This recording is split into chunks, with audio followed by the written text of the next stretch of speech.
Does Texas have one of the five best offensive line units in the country? On three, think so. You are Locked On Longhorns, your daily podcast on the Texas Longhorns. Part of the Locked On Podcast Network, your team every day.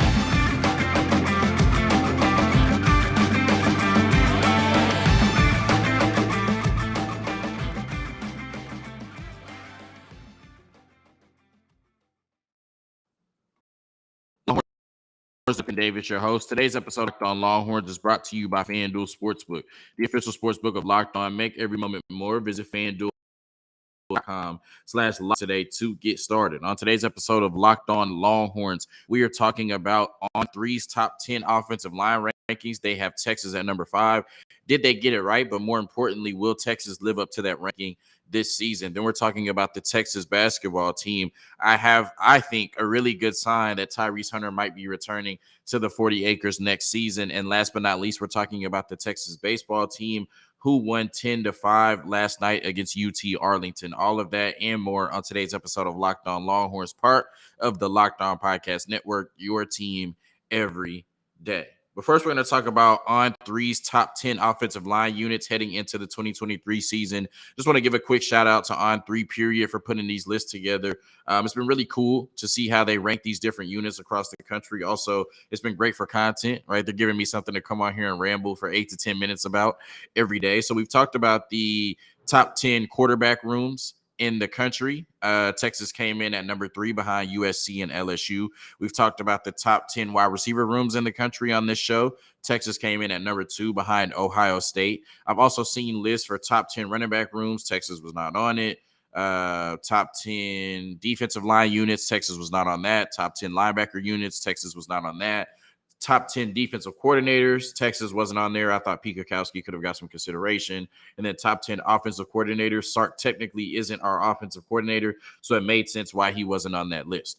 When we talk about the offensive line units, Texas does come in at number 5, and I thought that was really interesting. But what I think is even more interesting is when you look at every team or unit in this top 10, you can tie it directly to team success, right? And we talk so much about how football now is 7-on-7 and it's spread out, and teams are just throwing the ball all over the field, which is true, but the play in the trenches still determines which teams are good at football and which teams don't have the seasons that they desire. When you look at this top 10 list, they have Georgia coming in at number 1. Georgia has won the last 2 national championships. Can't do that without having a really good offensive line. Michigan has won the award for the best offensive line in the country 2 years in a row. They've also been to 2 straight college football playoff appearances, 2 straight wins against Ohio State. You need a really good offensive line to do that. Notre Dame, it feels like they've been putting offensive linemen in the league since I was a kid before that, right? And I'm a Cowboys fan. Zach Martin went to Notre Dame. That's the only argument I need to hear, right? For Notre Dame being at number 3, regardless of who's on the line going into the 2023 season. LSU, I think they had 2 true freshmen starting on the line last year. That worked out for them. Obviously, they won the SEC West and went to the SEC championship game. LSU is going to be really good this year. Texas at number 5. We'll come back to that. Alabama didn't have the year they last year, but obviously just the dominance over the Nick Saban era. A large part of that has been because of their play in the trenches and the offensive line. And I mean, they still only lost 2 games last year, right? So what a down year for Alabama. Utah at number 7, they won the Pac-12. USC at 8, they had the Heisman winner at quarterback and was 1 game away from winning the Pac-12 and going to the college football playoff.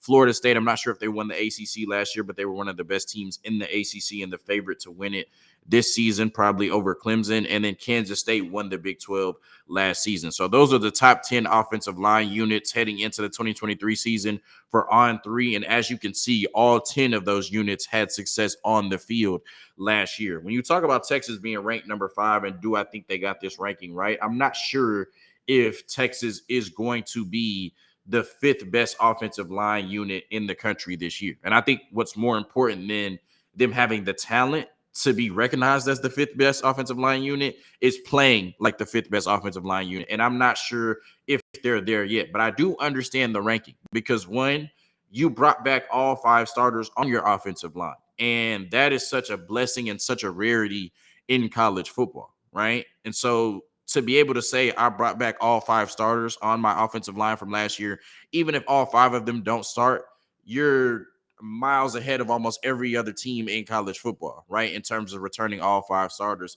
Another reason why it makes sense to give Texas the number 5 ranking is because it's not just solely based off past production, but it's based off talent in the room. And in the last 2 recruiting cycles, Texas has brought in 7 blue chip offensive linemen in just the last 2 cycles. Blue chip meaning 5 and 4 stars. You'd be hard pressed, not even hard pressed, you won't find another school that's brought in 7, 5, and 4-star offensive linemen in just the last 2 recruiting classes. So in terms of talent in the room, and Texas going 8-5 last season, coming off of a 5-7 season, it would make sense why Texas would be number 5 on this list in terms of offensive line units going into the season. You also have a bona fide superstar on the offensive line in Kelvin Banks, right? And I know none of us are just watching offensive line play as much as we should, and so a lot of times name recognition goes a long way in grading offensive lines, and you definitely have that in Kelvin Banks, who's probably one of the 2 to 3 best left tackles in the sport right now. But I don't think this is the 5th best offensive line unit in the country right now based on what we saw from this unit last year.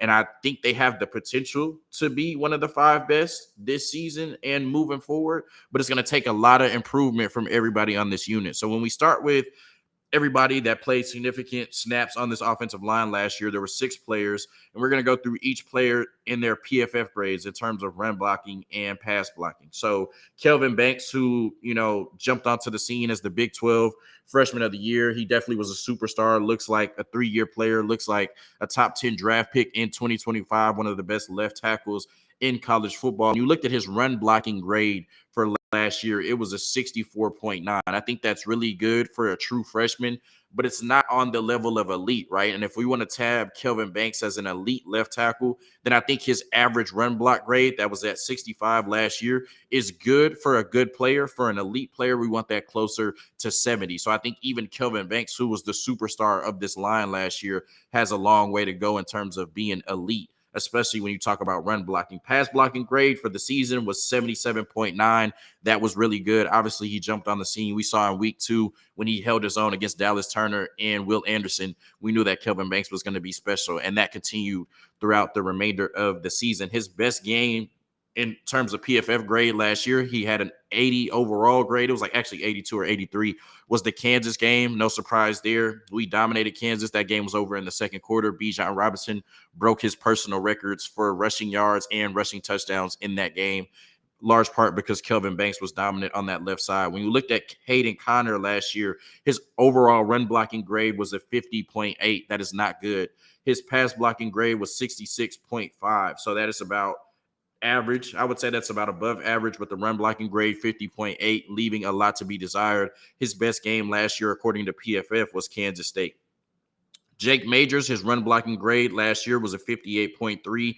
That is not great, right? Like I said, you want that to be at about 65 or higher, as close to 70 as possible. Now, his pass blocking grade for the season was 81.9.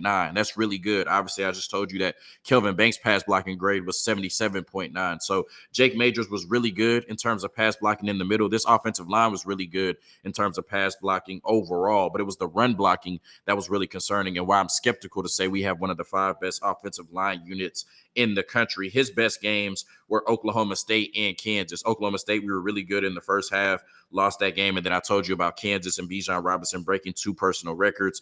Cole Hudson was the starter for the majority of the season, and he just was not good, right? I love Cole Hudson, love his family, hate to talk about him like this on the podcast, but the numbers speak for themselves. He just was not good last year. Run blocking grade 53.4. That is below average, and that kind of continues the theme of 3 straight interior offensive line players that had a run blocking grade for the season of less than 60. I know that's something as a Longhorn fan that you noticed throughout the season was the interior offensive line was not great, but you had Bijan and Roschon to cover up a lot of those warts. The pass blocking grade for the season for Cole Hudson was 34.7. That's just unacceptable, right? You got to take that off the field, right? That's not good enough to play at the University of Texas. His best game last year was West Virginia. DJ Campbell, who got 129 snaps last year in place of Cole Hudson, was really good. 63.6 run blocking grade. Like I said, you want that closer to 70, but for a true freshman, that's definitely more than acceptable. 83.1 pass blocking grade in limited opportunities, but it shows that when he was able to step in, he was great at pass blocking, as was the rest of the line. A definite upgrade from what we saw from Cole Hudson. And then Christian Jones, 68.6 run blocking grade, the best overall on the team, and then 73.1 pass blocking grade. So you want to see him better as a run blocker as well. I think that's the theme for everybody on the offensive line. When your best overall run blocking grade is 64.9, that's not good, especially when you lose Bijan and Roschon. They're going to have to be a lot better this year. And then in terms of the pass blocking grade, he was 73.1. So he was really good. And everybody outside of Cole Hudson last year was really good in terms of pass blocking. When you look at the averages, the average run blocking grade for our offensive line was 60. So you would want that closer to 70. The average pass blocking grade for the team was 70, and it's probably closer to 75 if you don't weigh it down with Cole Hudson's 34.7 grade. So, and when you talk about Christian Jones, his best game, according to PFF, was Baylor. That's when we ran the ball 22 straight times at the end of the game to win that game. So, I think that Texas has the talent to be one of the top 5 offensive line units in the country. I think bringing back all 5 starters is a really good sign to having better offensive line play next year. I thought that the pass blocking was really good last year, as evidenced by the PFF grades. If you can keep that up, that goes a long way to, being a top 5 unit in the country. But the run blocking just left a lot to be desired. And I need to see a huge jump in terms of the run blocking, especially from the interior offensive line, but also from Kelvin Banks, who we've tabbed as a superstar. We need to see a lot of improvement from the run blocking, especially without Bijan and Roschon, for this offense to operate on all cylinders and to be explosive in 2023. If they can improve drastically in terms of the run blocking while maintaining what they did in terms of the pass blocking last year, then towards the end of the season, I think we can start to talk about this Texas offensive line being a top 5 unit in the country moving forward. A quick word from Built Bar, and then we're going to talk about Tyrese Hunter. Did we get a sign that he'll be returning to the 40 acres next season? Okay, so I pulled my Built Bar ad, and it's not anything right now. All right, appreciate y'all's patience. Looking for a delicious snack but don't want all of the sugar and calories? Then you need the best tasting protein bar ever. Built. You got this. If you're like me and you want to make healthier snacks, you don't want to compromise on taste, I've got thing for you. Built Bar, Built Puffs. Built Bars are healthy and tasty. Seriously, they taste so amazing. You won't think they're you got to try this. What makes Built Bars so good? Well, for starters, they are all covered in 100% real dark chocolate. That's right, real chocolate. And they come in amazing flavors like churro, peanut butter brownie, and cookie cream. I'm not sure how Built bars taste like a candy bar while maintaining amazing macros. And what's even better is that they are healthy, only 130 calories and 4 grams of sugar with a whopping 17 grams of protein. And now you don't need to wait to get a box. For years, we've been talking about ordering Built Bars at Built.com, but now you can get them at your local Walmart or Sam's Club while still getting your specialty flavors at Built.com. So whether it's Walmart, Sam's Club, or the website, get your Built Bars today. So we've been talking about the Texas basketball team a lot, and the recent news we've gotten has been good in terms of Tariq Onyema and Kendall Weaver committing in the transfer portal. I spoke yesterday about DJ Rodman being a player of interest in the transfer portal for Rodney Terry and the Texas staff. He committed to USC yesterday to play with Bronny James and Isaiah Collier. So definitely, a target that they were looking at that they didn't get. They're also I don't have my notes in front of me. Forgive me. But there was another player from another school. I think he was 3rd team All-MAC last year, 44% three-point shooter. I don't have my notes in front of me, but they're still interested in him as well. But there's been a lot of talk about, Ron Holland and A.J. Johnson decommitting, Tyrese Hunter and Dylan Mitchell in the draft process, Rowan Brumbaugh going to Georgetown, Arterio Morris going to Kansas, and how Rodney Terry and the staff would fill out the roster in the midst of all of that. Now, you did bring in Max Avis, who's one of the most accomplished scorers in college basketball history, specifically over the last 4 years. You brought in Caden Shedrick, who has real Big 12 Defensive Player of the Year potential and can be your anchor on defense, your rim protector. You brought in Tariq Onyema, who I think can bring a lot of what Kristen Bishop did to this team last year. You brought in Kendall Weaver, who is a very underrated scorer and 40% three-point shooter, a true freshman who won WAC Freshman of the Year at UTA last year. And then you got Brock Cunningham coming back. You got Dylan DeSutter return. So in the midst of the turmoil, I guess that's happened over the last month, and the trials and tribulations Rodney Terry and the staff has gone through, I think they've done a good job of navigating through the storm and putting some really good pieces on this roster heading into next season. And when Tyrese Hunter and Dylan Mitchell declared for the draft, those were not surprises, right? When Tyrese Hunter came to Texas, you felt like he was going to try to put his best foot forward this year to enter the NBA after this season, right? And then Dylan Mitchell, who I think was the 5th rated prospect coming out of high school, he always had one and done written all over him. And I know Texas fans feel like he didn't show enough offensively to enter the draft. It would benefit him to come back to school. But really, his calling card coming out of high school was always his size, his length, and his defensive versatility. And I think he showed enough of that at Texas, right? Also while dunking the ball, right? To be one of the 60 players drafted to the NBA. So I said earlier, I don't want to bury the lead, that I feel like there is a really good sign that Tyrese Hunter might return to the 40 acres. And here it is. As we know, all of these basketball players in college are trying to decide what their next move is, right? Whether that be in the transfer portal or entering the NBA draft, trying to see what type of tidbits they're getting, where scouts have them, should they return to school, should they go to another school, et cetera, et cetera, et cetera. And 2 events are happening over the next few weeks that give us a good indication on what NBA scouts and decision makers think about these players and lack thereof. So these 2 events are the NBA Draft Combine and the G League Elite Camp. 78 players have been invited to the NBA Draft Combine. 1 player from the University of Texas was invited to participate in the NBA Draft Combine. That is Dylan Mitchell, who I just said was the 5th overall prospect coming out of high school last year, was a one and done prospect, and in my opinion will be one of the 60 players drafted, right? He showed enough at Texas, in my opinion, in terms of NBA potential to be one of the top 60 players drafted. Then you have the G League Elite Camp, where 45 prospects are invited to. Only 1 Texas player got that invite. Jabari Rice, who won National Sixth Man of the Year last year, Big 12 Sixth Man of the Year last year, and really improved his stock coming from New Mexico State to the University of Texas, where they went on the Elite 8 run. So 123 draft prospects have been invited to these 2 showcases, the NBA Draft Combine and then the G League Elite Camp. Out of 123 prospects, only 2 came from the University of Texas. Dylan Mitchell to the NBA Draft Combine, Jabari Rice to the G League Elite Camp.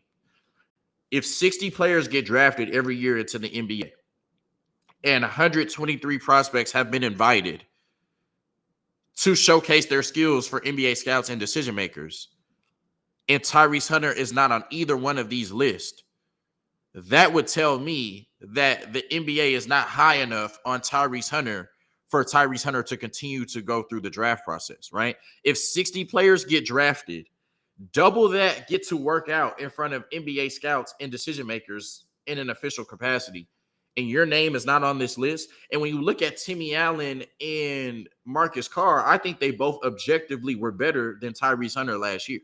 And that's no knock on Tyrese Hunter at all. I just think Marcus Carr and Timmy Allen were better basketball players than Tyrese Hunter was last year.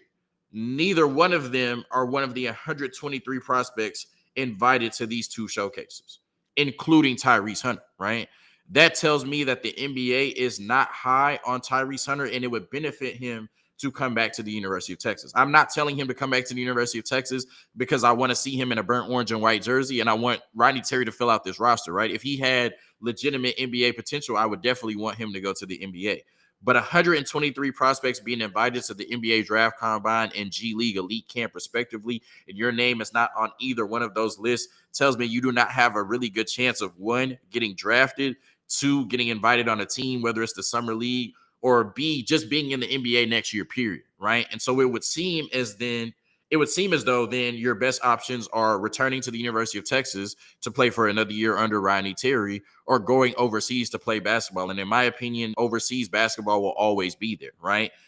I think the best thing for Tyrese Hunter, since he is not going to be at the NBA Draft Combine in the G League Elite Camp, and that tells me pretty loudly that he won't get drafted, is to come back to the University of Texas, play in that off guard, 2-guard, combo guard role next to Max Amos, and try to build on what you did last year individually in terms of development-wise, and then team success-wise, getting back to the Elite 8 or further. So if Tyrese Hunter decides to return, which would seem like the likely option right now, which would be best for Rodney Terry and the staff, and may not be what Tyrese Hunter wants. But like I said, the writing is on the wall that the NBA is not high on Tyrese Hunter at this point.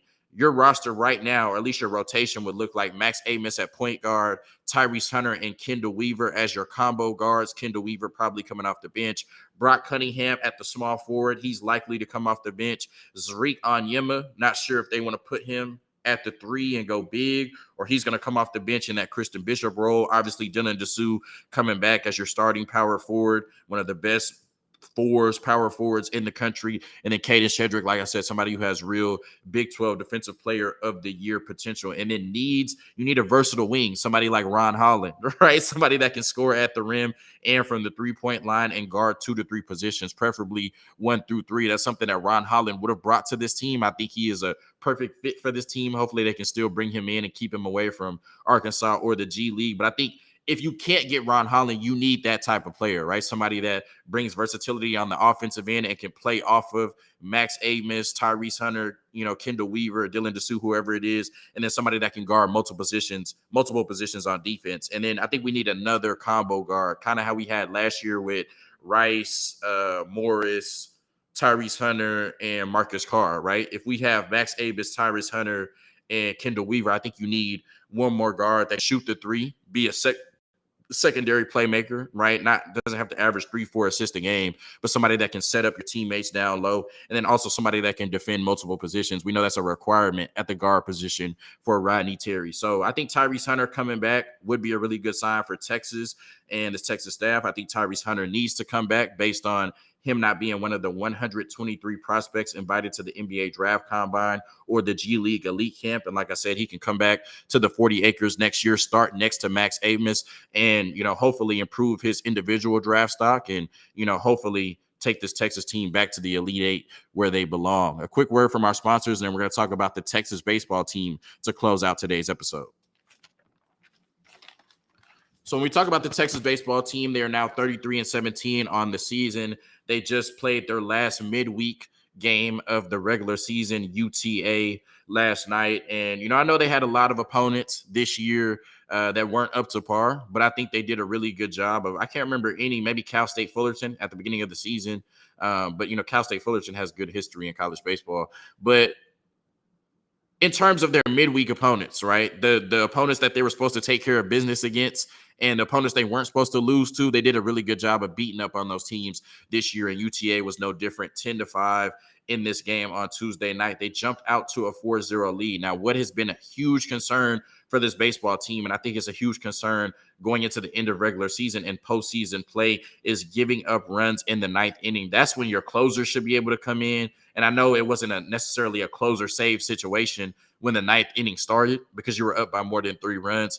But the 9th inning should be when somebody comes in from that bullpen and just throws fire, right? You should never have to worry about giving up runs in the 9th inning, especially consistently. And now this is something you've done twice against Baylor. This is something you did in the TCU series. And now you've given up 3 runs in the 9th to UTA. They had 2 runs all game, and you gave them 3 runs in the 9th. That's the type of stuff that'll get you sent home. They need to figure that out immediately. They had an error defensively, so they allowed 5 runs, but only 4 were tasked to the pitchers, 4 earned runs. The pitchers gave you 9 innings, 8 hits, 3 walks, 4 earned, and 4 Ks. It's crazy how they only struck out UTA 4 times and just struck out Kansas like 17 times in one game over the weekend. Like LBJ had 12 Ks by himself. And they come back and only strike out UTA 4 times in 9 innings. But they got the win. They won by 5 runs. I'm just a sucker for strikeouts and pitching. So, don't mind me. The offense had 3 doubles, 3 home runs, and drew 7 walks. It almost sounds like they would have more than 10 runs in that scenario. But like I said, the offense has been really good. They do a really good job of putting together really good at-bats. And they can hit, for extra bases with doubles, triples, and home runs. They obviously can hit singles, and they do a good job of taking really good at-bats and passing the baton, drawing walks as well. So when you look at the end of the regular season, they have a weekend series this weekend against San Jose State. And then they end the regular season next weekend with the weekend series against West Virginia. But hopefully, they can play some really good baseball to end the stretch. I think the offense has been good. I think the pitching has been good for the most part. Defense has been good. You did have an error that cost you a run in that game. But just giving up runs in the ninth inning. They're definitely going to have to figure that out. Obviously, you're going to have to figure out what Tanner Witt can give you moving forward. But for the most part, I think this Texas baseball team is playing some really good baseball right now and should be a threat to make some noise in postseason play this year. Thank you for tuning in to another episode of Locked On Longhorns, part of the Locked On Podcast Network, your team every day. Tyrese Hunter, come home, brother. Hook 'em. Peace.